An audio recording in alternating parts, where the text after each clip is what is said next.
Today, we are talking about potential first-round picks on the Texas Longhorns in the upcoming seasons. We haven't had a single first-round draft pick since 2015. Development has been a core issue. We thought we had a good shot this year in Cosme or Osai, but no dice. There is no reason other than developmental ineptitude that the University of Texas can't produce at least one top 32 player in the nation. Often our players had better freshman seasons than senior seasons. I've yet to see a player reach their full potential in over 5 years. But things seem to be changing. I was reading Eric's latest article on Inside Texas. He talks about which players on the current roster have a shot at breaking the first round. This spurred me to do a little studying on our new staff and the proven developers within it. Make sure to sign up with Inside Texas. There's no better information source. As you know by now, this video is sponsored by Last Stand Hats. They have tons of designs and hat types that are all officially licensed by the University of Texas. Go pick up your new hat for the new season. Use promo code TexasHomer for 10% off your hat purchase at laststandhats.com. Let's take a look at the 2021 draft, go into the developmental history of our coaches, and see the list of potential first-round picks currently on the team. Who can be developed into a first-rounder on this squad? That's the question. So without further ado, let's get into it. Here's the breakdown for the recent 2021 NFL Draft. Offensive tackle Samuel Cosme went in the second round as the 51st pick to the Washington football team. Joseph Osai landed with the Bengals in the third round as the 69th pick overall. Taquan Graham went to the Falcons in the 5th round, with Caden Stearns also going in the 5th to Denver. Our dear leader Sam Ehlinger was drafted to the Colts in the 6th. Here's the thing with our players getting drafted the past few years. They go low and then proceed to do well in the NFL. Let's start with 2015, the last year we had a first-round pick. Quandre Diggs went in the 6th round. He is now a starting Pro Bowl free safety for the Seahawks. Michael Dixon went in the 5th round as a starting Pro Bowl punter for the Seahawks. Deshaun Elliott went in the 6th. He is the starting free safety for the Baltimore Ravens. Charles Omenihu was a 5th-round pick that is the starting defensive end for the Houston Texans. Chris Boyd went in the 7th. He's a rotating corner for the Minnesota Vikings. Our more recent guys like Brandon Jones, Devin Duvernay, and Colin Johnson are all second string with 1 year in the league with significant rookie playing time. The general theme is our guys drafted low a few years ago have mostly made it to starters with proper development. Our more recent guys drafted are sitting at second string after only 1 year in the league, and they're trending up. The problem was never the athletes. It was their development and, most importantly, the perception of their development.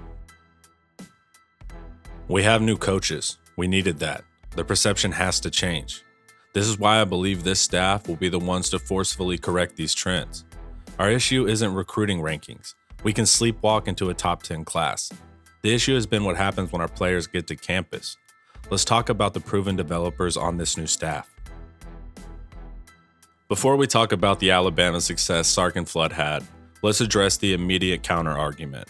Miseducated fans often say, of course you can do it with Bama players.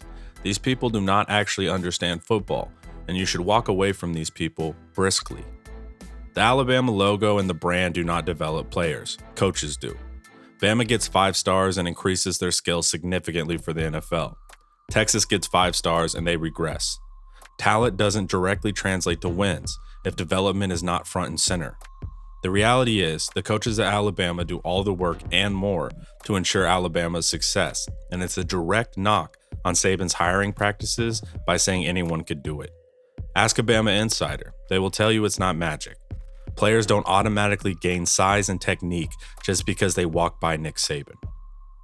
So I will absolutely include Sark and Flood's Bama accomplishments because it was earned. But you'll soon see that both these dudes had big draft success way prior than joining Alabama. This was the best overall offense ever seen in college football, and that was earned by position coaches and coordinators. Alright, I'll hop off the soapbox for now. Let's talk about Steve Sarkeesian first. Steve Sarkeesian has a solid list of college quarterbacks that have become instant millionaires due to their draft picks. Sark was the USC QB coach when Carson Palmer went number 1 overall in the 2003 draft. Sark then left to go be the QB coach for the Oakland Raiders in 2004. You'll see NFL experience plays a nice role in development because you learn exactly what you need at that level. Sark came back to USC the following year as an offensive coordinator and a quarterbacks coach. Matt Leinart went number 10 overall in 06, followed by Mark Sanchez going number 5 overall in 09. Sark's next stop was at Washington as the head coach, where Jake Locker went 8th overall in 2011. In 2014, Sark got the gig as the head coach of USC, where he successfully recruited Sam Darnold, who later went 3rd overall in 2018. This was all before his Alabama stints, so saying Sark only had success due to Bama is an admission of not knowing what you're talking about. Now, let's move on to the Bama tenure. Sark arrived in Bama in 2016 after receiving help for his personal issues. He started off as an analyst and then became an interim OC in 2017 for the national championship. 2016 is the year Jalen Hurts joined the Crimson Tide. Sark got his next NFL gig the following year and was the offensive coordinator for the Atlanta Falcons the following 2 years before returning to Bama as the offensive coordinator. Back at Bama, Sark helped Tua finish strong before the draft, where he went 5th overall in 2020. Then Sark took him 3-star in Mac Jones and made him a Heisman finalist on the best overall college offense of all time. Mac just recently went number 15 overall to the Patriots in this year's draft. Alright, we're good on Sark. He can develop quarterbacks. Let's move to the next development heavy hitter on offense, Kyle freaking Flood.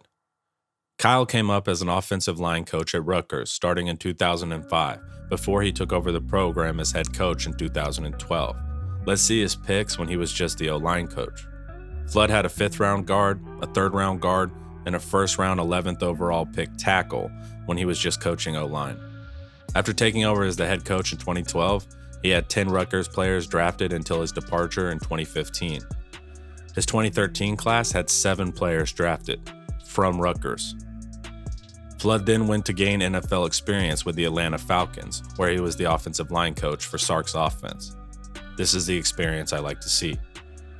Flood followed Sark back to Bama. In the 2020 draft, offensive tackle Jedrick Wills was picked number 10 overall. This year's draft had offensive tackle Alex Leatherwood drafted number 17 overall. Landon Dickerson was drafted early in the 2nd round as the 37th pick. Deontay Brown went later in the 7th. Sark and Flood can get you to the NFL.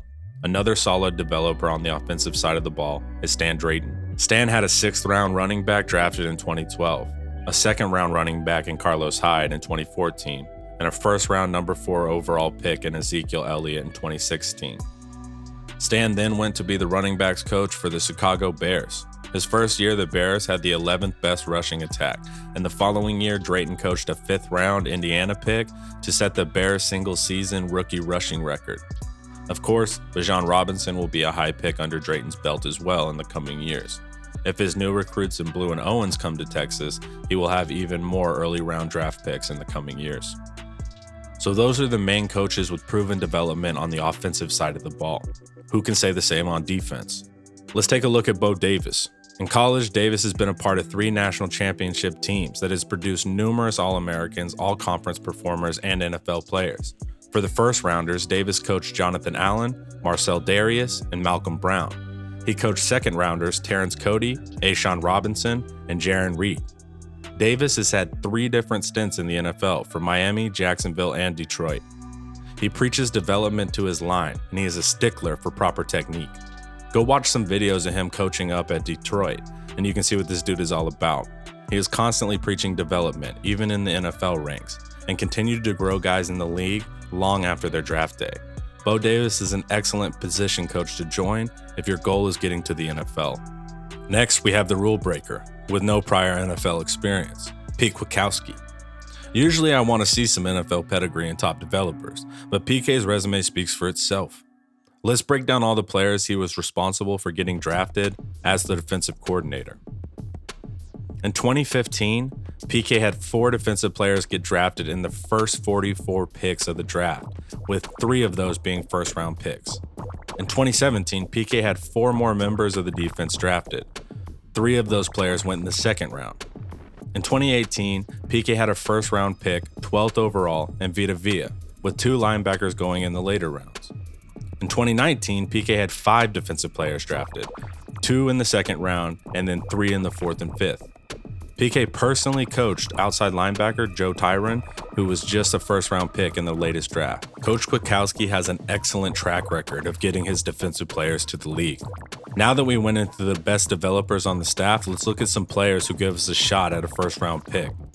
Eric Nolan created this list over on Inside Texas, and it's a fun read. First, let's take a look at the guys who are super young, but we have heard possible first-rounder about. Let's look at sophomore cornerback Keaton Crawford. We've heard that Keaton could start if he wasn't behind Jamison and Thompson, which is great news. The traits that Keaton possesses are as follows.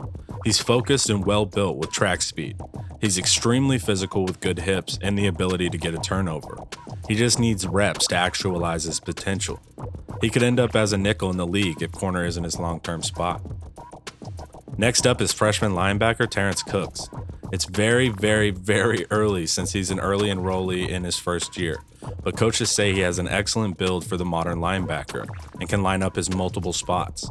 It's all just potential right now, but there is excitement about the young man. Our final way too early first rounder is sophomore linebacker David Benda. He is very fast and on a good growth curve.